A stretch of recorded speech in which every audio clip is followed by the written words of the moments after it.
Hello friends, எல்லாருக்கும் வணக்கம். நீங்கள் தமிழ்நாடு அரசு ஊழியராக இருந்தால் இந்த அப்டேட் உங்களுக்கு தான். தமிழ்நாடு அரசு ஊழியர்களோட ஓய்வூதியம் மற்றும் சம்பளம் சம்மந்தமான ஒரு முக்கியமான அப்டேட் தான் இது. இந்த அப்டேட் யாருக்கிட்டேருந்து வந்திருக்கு, அதில் என்ன தகவல் இருக்குது அப்படின்னு தெரிஞ்சுக்கிறதுக்கு முன்னாடி நம்மளோட சேனலை சப்ஸ்கிரைப் பண்ணிவிட்டு கூடவே பெல் ஐக்கானையும் கிளிக் பண்ணி வச்சுக்கோங்க.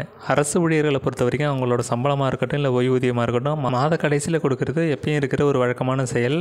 ஒருவேளை மாத கடைசி நாள் விடுமுறை நாளாக இருந்ததுன்னா அதுக்கு முத நாளே இந்த சம்பளத்தை கொடுத்துக்கிட்டு வந்தாங்க.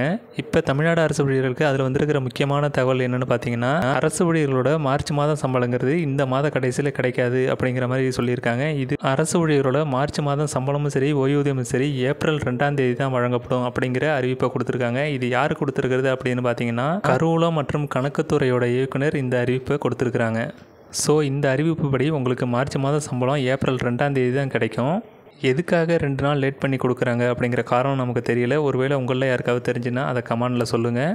இந்த தகவலை உங்களோட நண்பர்களுக்கும் தெரியப்படுத்துங்க. மறக்காமல் நம்மளோட சேனலை சப்ஸ்கிரைப் பண்ணிவிட்டு கூடவே பெல் ஐக்கானையும் கிளிக் பண்ணி வச்சுக்கோங்க.